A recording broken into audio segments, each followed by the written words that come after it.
అనుదినం దేవునితో.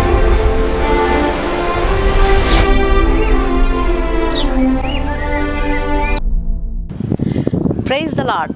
అనుదినం దేవునితోనే కార్యక్రమాన్ని చూస్తున్న మీ అందరికీ మన ప్రభువైన రక్షకుడైన యేసుక్రీస్తు ఘనమైన నామములో వందనాలు. ఈ ఉదయకాలం దేవుని వాక్యం చూసుకుందాం. సామెతల గ్రంథం 4వ అధ్యాయం 25వ వచనం. నీ కన్నులు ఇటు అటు చూడక సరిగాను, నీ కనురెప్పలు నీ ముందర సూటిగాను చూడవలెను. శాశ్వతుడైన దేవుడు మనకు నివాస స్థలం. మనం పరలోక రాజ్యానికి వెళ్ళేటువంటి యాత్రికులం, పరదేశులం. మన గమ్యస్థానమైనటువంటి పరలోకానికి మనం చేరకుండా సాతానుడు మన మార్గంలో వివిధ ఆశలు, వివిధ విషయాలు చూపిస్తూ ఉంటాడు. ఆకర్షణీయమైనటువంటి సంగతులను మన కళ్ళ ముందు పెడుతుంటాడు. పరలోక రాజ్యానికి చేరే ఈ దారిలో, ఈ ప్రయాణాన్ని వాడు ఆటంకపరచడానికి, మన గురిని పాడు చేయడానికి వాడు రకరకాల విశ్వ ప్రయత్నాలు చేస్తుంటాడు. అయితే మనము మన లక్ష్యాన్ని విడిచిపెట్టకూడదు. పరలోకానికి చేరేటువంటి ఈ దారిలో సాతానుడు కలుగజేసే ఆకర్షణీయమైనటువంటి పాపములకు మనం ఎన్నడూ కూడా లోబడకూడదు. భూ సంబంధమైనటువంటి కోరికలు, ఆశలతో శ్రేష్టమైనటువంటి పరలోక స్వాస్థ్యాన్ని మనం వదిలిపెట్టుకోకూడదు. సాతానుడు కలుగజేసే క్షణిక మాత్రపు సుఖము కొరకు పరలోక భాగ్యాన్ని మనం కోల్పోకూడదు. సాధారణంగా యవనస్తులకు అడ్వెంచర్స్ అంటే చాలా ఇష్టం. అలాంటి అడ్వెంచర్ చేయాలి అనేటువంటి ఒక ఆశతో ఒక యవనస్తుడు ఫారెస్ట్ గుండా ప్రయాణం చేస్తున్నాడు. తనతో పాటు ఆయుధాలు కలిగినటువంటి బ్యాగ్ను తీసుకొని ఒంటరిగా అడవి మార్గం గుండా ప్రయాణం చేస్తూ ఉన్నాడు. ఆసక్తితో ప్రయాణం చేస్తున్నటువంటి ఆ యవనస్తునికి దాహం వేసింది. తాను చేరాల్సిన గమ్యస్థానం చేరకుండానే దాహం వేసేసరికి అతను దగ్గరలో ఉన్నటువంటి ఒక చెరువు దగ్గర ఆగి ఆయుధాల సంచిని, తన బ్యాగ్ను పక్కన పెట్టేసి ఇక నీళ్లు తాగుదామని చెరువు గట్టున్న దగ్గర ముంగేసరికి అక్కడ చుట్టుపక్కల తేనెటీగలు తిరుగుతూ ఉండడాన్ని చూశాడంట. తేనెటీగలు చూసేసరికి ఇక్కడ దగ్గరలో తేనె పట్టు ఉన్నట్లుంది అని చెప్పి ఆసక్తితో అటు ఇటు వెతికినాడంట. వెతికేసరికి చెరువు పక్కనే ఉన్నటువంటి చెట్టు పైన కొమ్మ మీద తేనె పట్టు ఉండడాన్ని చూసినాడు. ఆ చెట్టు కొమ్మ చెరువు మీదికి వంగి ఉందంట. చూసేసరికి తేనె తినాలి అనేటువంటి ఆశతో ఆ కుర్రవాడు తన దగ్గర ఉన్నటువంటి కర్చీప్ను ఒక పెద్ద కర్రకు చుట్టి ఆ కర్చీప్ను నిప్పు పెట్టి దాన్ని ఆర్పేసి వచ్చినటువంటి పొగతో తేనెటీగలన్నీ పారద్రోలినాడంట. ఆ తర్వాత చెట్టు పైకి ఎక్కి తేనెను తీసుకొని ఎంతో సంతోషంగా తింటూ కూర్చున్నాడంట. ఇంతలో అటువైపు వెళ్తున్నటువంటి ఒక బాటసారి, ఒక పెద్దాయన, ఈ ఫారెస్ట్ గురించి బాగా తెలిసినటువంటి ఒక వ్యక్తి తేనె తింటూ ఉన్నటువంటి కుర్రవాడిని చూసి ఒక సలహా ఇచ్చాడంట. బాబు, అబ్బాయి, ఇది చాలా కీకారణ్యం. ఇక్కడ అడవి మృగాలు చాలా అపాయకరమైనవి. నువ్వు వెళ్ళాల్సినటువంటి గమ్యస్థానానికి చేరకుండా చెట్టుపై కొమ్మ మీద కూర్చొని తేనె తింటూ కూర్చుంటూ నీ యొక్క టైం వేస్ట్ చేసుకుంటున్నావు. అందులో ఈ అడవి మృగాలు నీళ్లు తాగడానికి ఈ చెరువు దగ్గరికే వస్తాయి. కాబట్టి అవి గనక నిన్ను చూసినాయంటే నిన్ను ప్రాణాలతో విడిచిపెట్టవు. అందుకని నువ్వు వెళ్ళాల్సినటువంటి గమ్యస్థానానికి వేగంగా చేరు. అనవసరంగా నీ సమయాన్ని వేస్ట్ చేసుకోవద్దు. తేనె కోసం నీ ప్రాణాల మీదకి తెచ్చుకోవద్దు అని ఆ ముసలాయన ఈ కుర్రవాడికి సలహా ఇచ్చాడంట. అప్పుడు ఈ కుర్రవాడు అనుకున్నాడంట, ఈ పెద్దాయన నా దగ్గర ఉన్న తేనె తీసుకోవడం కోసం ప్లాన్ వేసినట్టున్నాడు. నేను ఇతని మాటలు విని చెట్టు దిగిపోతే మిగిలిన తేనెను ఇతడు తీసుకోవాలని చెప్పేసి ఉద్దేశంతో నాకు సలహాలు ఇస్తున్నాడు అనుకుని మైండ్ యువర్ బిజినెస్ అన్నాడంట. అంతే. ఆ ముసలాయన సరే బాబు, నీ ఇష్టం, నేను చెప్పాల్సింది చెప్పినాను, ఆ తర్వాత నీ ఇష్టం అని చెప్పి ఆ పెద్దాయన తన దారిన తాను వెళ్ళిపోయినాడంట. దేవుని బిడ్డలారా, ఈ దినాల్లో కుర్రవాళ్ళు అంతే. ఎవరు చెప్పినా వినరు. చెప్పినటువంటి బుద్ధి మాటలను అస్సలు తీసుకోరు. తాగొద్దురా అంటే నా ఇష్టం అంటారు. తిరగొద్దురా అంటే నా ఇష్టం అంటారు. సెల్ ఫోన్ చూడొద్దురా అంటే నా ఇష్టం అంటారు. ఆ సహవాసం మంచిది కాదు తల్లి, మానుకో అంటే నా ఇష్టం అంటారు. పేరెంట్స్ చెప్పినా వినరు, పెద్దలు చెప్పినా వినరు, ఆఖరికి సేవకులు చెప్పినా వినరు. వినయం కలిగిన మనసు ఈ దినాల్లో యవ్వనస్తులకు లేదు. నాకంతా తెలుసు, నేను చేసేదే కరెక్టు, నాకు చాలా జ్ఞానం ఉంది, నేను మంచి యవనస్తుడిని, నాకు బలం ఉంది, జ్ఞానం ఉంది, నాకంతా తెలుసు అనుకుని అలాంటి మనసుతో, మూర్ఖత్వంతో సాధారణంగా యవనస్తులందరూ కూడా ఉంటారు. సలహా ఇచ్చినటువంటి ఈ పెద్ద మనిషి ఆ కుర్రవాడు ఎదిరించి మాట్లాడడం, తిరగబడి మాట్లాడడాన్ని చూసి సరే బాబు, నీ ఇష్టం, నేను చెప్పాల్సింది నేను చెప్పినాను అని చెప్పి తన దారిన తాను వెళ్ళిపోయినాడంట.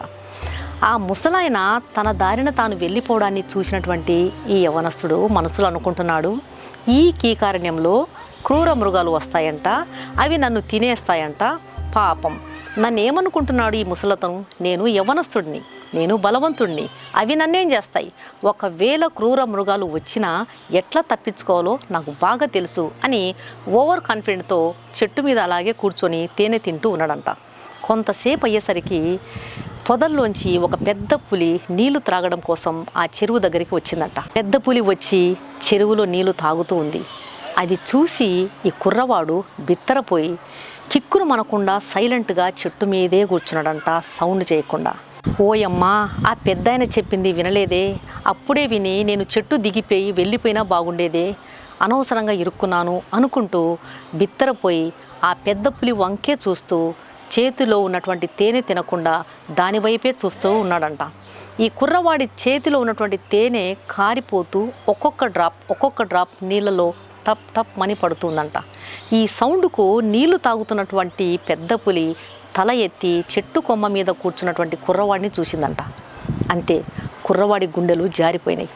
ఆ పెద్ద పులి చెట్టు ఎక్కలేదు కాబట్టి ఈ కుర్రవాడు ఎటూ చెట్టు దిగి కిందికి చెట్టు మొదల దగ్గరికి రావాల్సిందే కాబట్టి ఆ పెద్ద పులి నీళ్లు తాగి చెట్టు మొదల దగ్గర ఈ కుర్రవాడి కోసం ఎదురు చూస్తూ కూర్చుందంట. వీడు చెట్టు దిగిన వెంటనే అది విని తినేయాలనే ఉద్దేశంతో ఆ పులి చెట్టు మొదల్లో కూర్చొని ఉండడాన్ని చూసినటువంటి ఈ కుర్రవాడు అనుకుంటున్నాడు, వసే పులి, నువ్వెంతనే నన్ను గురించి నువ్వేమనుకుంటున్నావే, నేనేమన్నా ముసలోని అనుకుంటున్నావా, లేకపోతే నేనేమన్నా తిక్కవాడిని అనుకుంటున్నావా, నేను తేనె తినేంత వరకు నువ్వు అక్కడే కూర్చుంటే నన్నేమనుకుంటున్నావు, నేను చిన్నగా నీళ్ళలోకి దిగి నాకు ఈత వస్తుంది కాబట్టి ఈత కొట్టుకుంటూ అవతల ఒడ్డుకు వెళ్ళిపోతాను, నువ్వు వెళ్ళిపోయిన తర్వాత మళ్ళీ ఈత కొట్టుకుంటూ యువతల ఒడ్డుకు వచ్చి నా ఆయుధాలు నా బ్యాగ్ తీసుకొని నేను వెళ్ళిపోతాను అనుకున్నాడంట.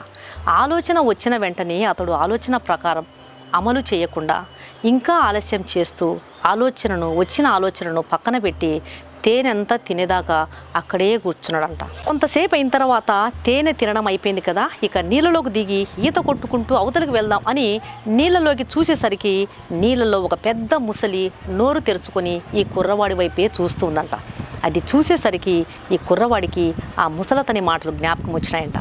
అయినా సరే, ఓ ముసలి, నువ్వెంతనే నన్ను నువ్వేమనుకుంటున్నావు, నేనంత తెలివి తక్కువ వాడిని అనుకుంటున్నావా, నువ్వు నోరు తెరిస్తేనే వచ్చి నీ నోట్లో పడిపోవడానికి నేను యవ్వనస్తుడిని, నేను జ్ఞానం కలిగిన వాడిని, కాబట్టి ఎంతసేపు నోరు తెరుస్తావో నీళ్ళలో నోరట్లే తెరుచుకో, నేను మాత్రం నీళ్ళలోకి దిగిరాను, నువ్వెంతసేపు తెరుస్తావో తెరుచుకో, నేను మాత్రం ఇదే చెట్టు కొమ్మ మీద ఆకులు పరుచుకొని ఇక్కడే ఉంటాను, మీరు వెళ్ళిపోయిన తర్వాత నేను వచ్చి నా బ్యాగ్ తీసుకుని వెళ్ళిపోతాను అనుకొని ఆ చెట్టు కొమ్మ మీద ఉన్నటువంటి కొన్ని ఆకులు చెట్ల కొమ్మలను కొడుతూ ఉన్నాడంట.